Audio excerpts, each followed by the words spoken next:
Hey everyone, welcome back to Once Upon Our Shelf. This week, we're switching things up. I'm your host Matt, and I'm interviewing Caroline about a psychological thriller that totally pulled her in, The Housemaid by Freida McFadden. Here's the setup. Millie is broke, desperate, and living in her car when she lands a dream job as a live-in housemaid for the wealthy Winchester family. She's offered a second chance, a warm bed, steady work, and a shot at stability. But things are off. Nina, the woman of the house, is charming one minute, but cruel the next. Her daughter is oddly quiet. The bedroom door Millie is supposed to sleep behind, locked from the outside at night. As the tension builds, so does the feeling that something isn't right, and that Millie might be walking straight into something much darker than she expected. This is a fast-paced, twisty domestic thriller, perfect for readers who love books with big reveals. Caroline's here to tell us why it kept her turning the pages. Let's get into it. Awesome. So what originally drew you to The Housemaid? Was it recommended or just something you found? I can't remember if The Housemaid itself was specifically recommended to me. I love psychological thrillers, and so does my mom. And so I remember my mom talking about Freida McFadden, and I can't exactly remember if The Housemaid was her first recommendation. She's read nearly all of them, more than I have. But I feel like I mentioned it, and then I remember it was on our Kindles. Maybe it was on Kindle Unlimited at that time, or my mom had bought it or something, and so that's when I decided to read it. Gotcha. So your mom probably read it? Yes, I know she read this one. I Gotcha. can't remember if that was the exact one she recommended, or she just said any of the Freida McFadden ones were good, and then I just saw it on Kindle and read it. Right. So we're all about like vibes in this hmm cozy nook. So what would you say the vibe is of Housemaid? It gets your heart racing. Like, so in the beginning, that's why I love psychological thrillers so much, is you're drawn in like pretty quickly because there's this mysterious aura that surrounds Millie. And so the whole time you're kind of trying to figure out, like, she just got out of prison, but you don't know why or what happened or any of it. But she starts dropping little Easter eggs along the way, and you're trying to figure out the whole time, okay, could she be capable of something? Did she take the fall for something? Like, it just doesn't seem like she seems scared, or she seems like nervous and stuff, and you're like, okay, well, she can't like be a criminal if like she's so nervous around this stuff or doesn't know how people act and things like that.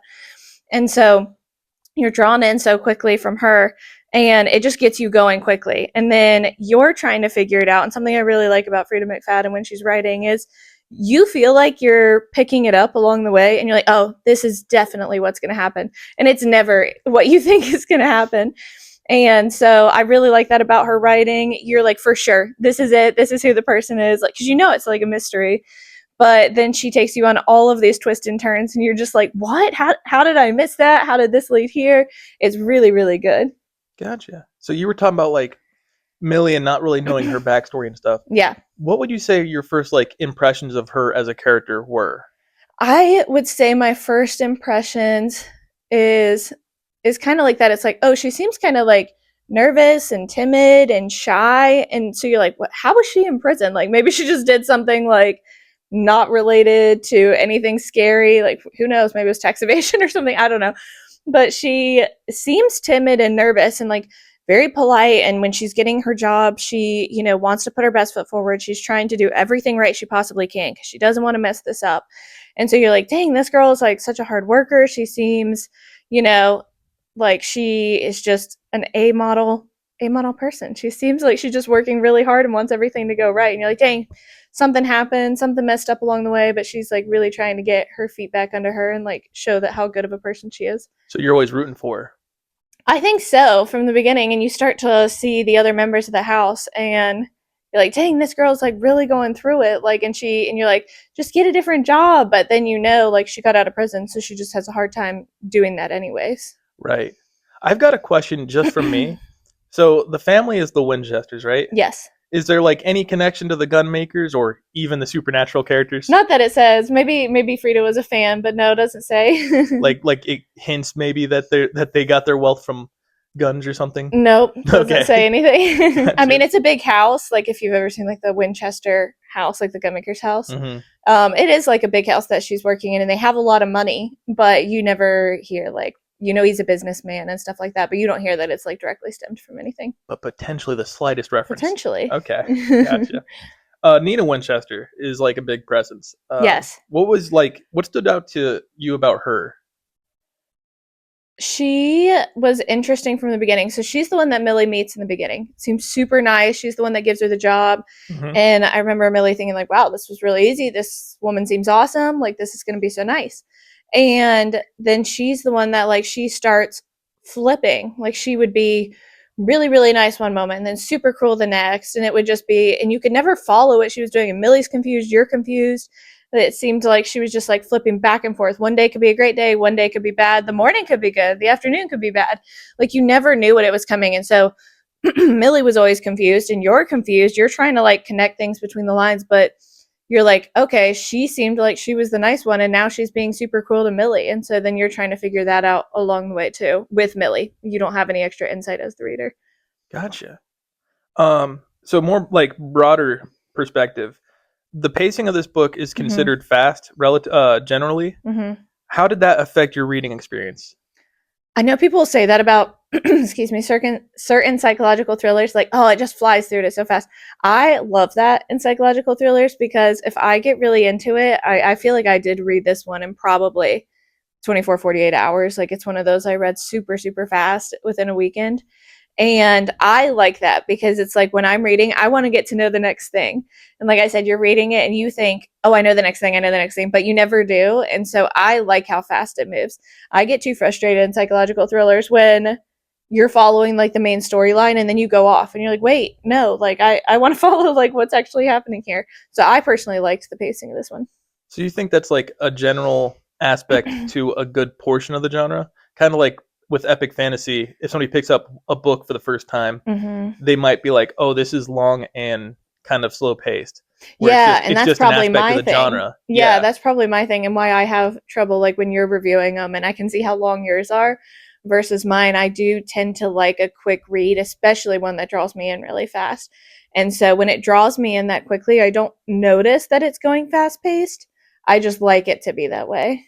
Gotcha. Yeah, I mean, I think I think there's certain aspects of genre that if an outsider might just be like, "Oh, this book is long. Oh, this book goes way too fast." Yeah, so yeah, and I think if you're reading especially a psychological thriller, like your heart starts racing, and you're like, "Okay, what's next? What's next?" And you keep going to chapter, and so if it pulled you out of it and it started not being fast all of a sudden, I think you could lose a lot of people. So right. I personally like when it's like constant page turning and you can't like stop the next chapter. I completely understand that. Without like spoiling anything, was there a moment or like part in the book that really had you like hooked in from the get? Yes, it gets near, I would say like mid to end. Like the end I remember flying through because I was so hooked at that point. But there's kind of a part in like maybe the middle where you're like, oh wait, it's not this person, it could be this other person, but you're still only getting little Easter eggs. And before it flips at the end, then in the last probably like quarter of the book, I remember being like, oh my gosh, like this was a huge twist, like this is not what I was expecting. Right.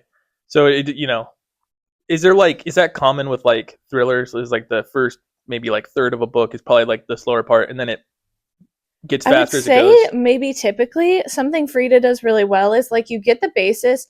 She's not so slow at like the beginning of her stories where it's like, oh, you don't know this is a thriller or like a mystery until, halfway through. You know it from the beginning because things start getting really off with certain characters or like, and so you're like hooked knowing there's already stuff that's wrong. And then you're just trying to follow the different aspects of it. And so with this one, I remember thinking, okay, there's already stuff happening. It's got to be going this way. There's already stuff happening here. But I think she does a good job of like laying it out the whole time to where you don't feel like it's like world building for the first half and just thriller for the second half. She really gets you like all the way through. That's awesome. So what kind of like reader would love this book, or like especially like somebody who's new to thrillers?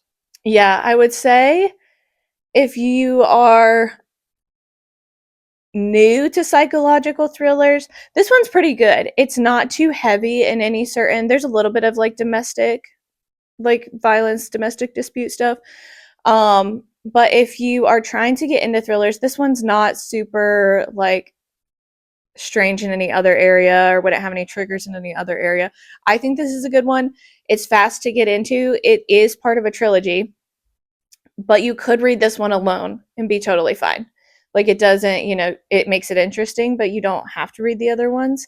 But I think if you like psychological thrillers, if you want to get into psychological thrillers, if you like a like Gone Girl, if that's probably a bigger one people have read. Girl on the Train's a bigger one people have probably read. So if you like that kind of style, like this one is good and it's fast, and I do like that about it. It's easy read over like a weekend. Awesome. But it's not too like scary to where you're like, oh, I'm gonna have like nightmares about that. Right. In a way, I don't want to be a housemaid now, I guess, because of it. But that's something that happens with me with like certain books. It's like, oh, I start like over analyzing. Yeah. So you were talking about how you really like Freida's story structure, right? Mm-hmm. So was this your first, like, the first book you've read from Freida McFadden? It was. Okay. Yes. And would you? I'm assuming you'd probably read more of her work. Yeah, I have read the second one of the Housemaid series, and the third one just came out last summer. I have not read the third one yet. I've heard it's good. I think the only problem with psychological thrillers and trilogies or series is then you know the mind of the character. So in the first one, you have no idea what Millie's capable of, or anyone in the book. Obviously, there's other characters, but Millie's the main one you're following. So you don't know all of her intentions. You don't know all of her backstory. You don't know what she's capable of. Mm-hmm. As you learn that, I think that's hard when you go into more books with somebody like that, because now you already know what they're capable of. So you already have a predisposition of knowing what could happen easier. Whereas one-off books, you don't know the characters. So then you don't know what they're capable of again. I think that's the only hard part in thrillers or Gotcha. psychological So thrillers. let me ask you this. I know, we could cover these books later in like another episode, but would you say then that for that reason, the first of this trilogy, you said? Mm-hmm. Would you say the first of this trilogy is the best of the trilogy? Yes. Now I haven't read the third one, but from what I've seen and heard from other reviews, is the first one's fantastic. Right. Second one is okay, and then the third one gets a little bit better again. But I think that's just the trouble you face with trilogies with psychological thrillers, or just any series with psychological thrillers, where you have the same character the whole time. Right. So, and we could include the trilogy as a whole, or we could just be talking specifically about this book. But do you think this would make like a good movie or like limited series? And which one do you think would work better if it? Yes, and this one is becoming a movie. Oh, it is? Yes. Oh, wow. Yeah, so they've already announced some of the cast. You can correct me in the comments if I'm wrong. I think Amanda Seyfried is going to be in it, and it might be Anne Hathaway in this one. There's a couple thrillers that are going to be coming out. Anne Hathaway is going to be in one of them. I can't remember if it's this one or not. I know there was talk of like maybe Sydney Sweeney in one of them. I'll have to look it up, and we can post like more in the comments to like an article about it. But I think this would make a fantastic movie. And I think if it's like the cast that they're talking about, that it would do really well. And so I'm definitely excited for this one. Are you planning to go see it in theaters? For sure. Awesome. For sure. This one's really good. Awesome.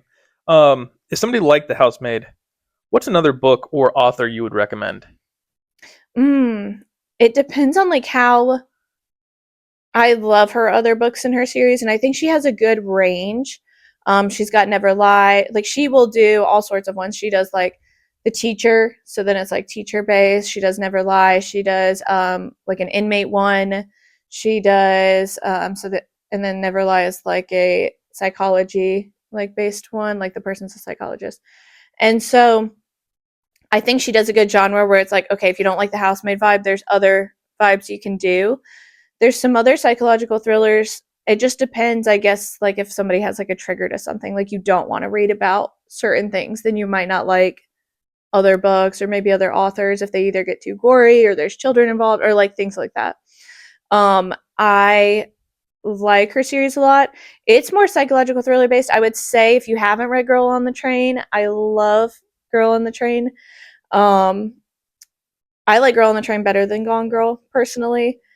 Then Colleen Hoover, I know she's controversial, but she also has some good mysteries. Verity was one of my favorite ones from her too.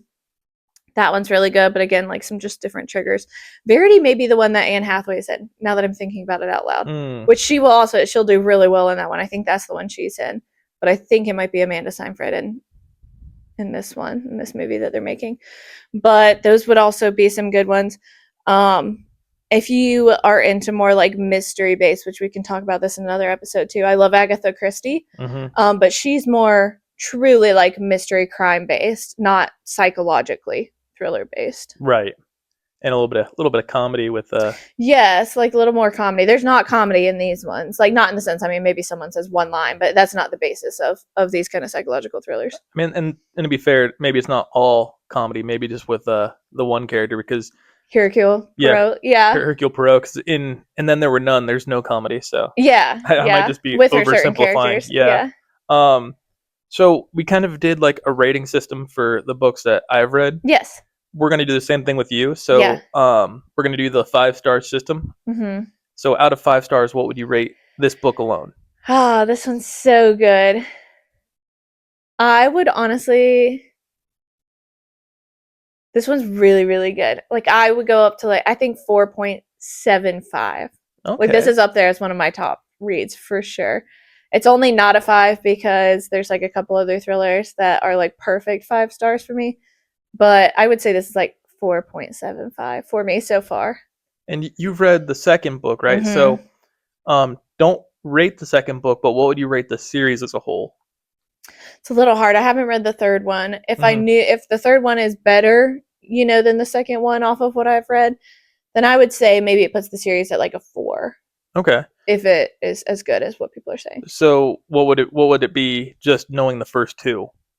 If you had to merge the first 2, it would probably bring it down to like 3.75. Gotcha. Yeah.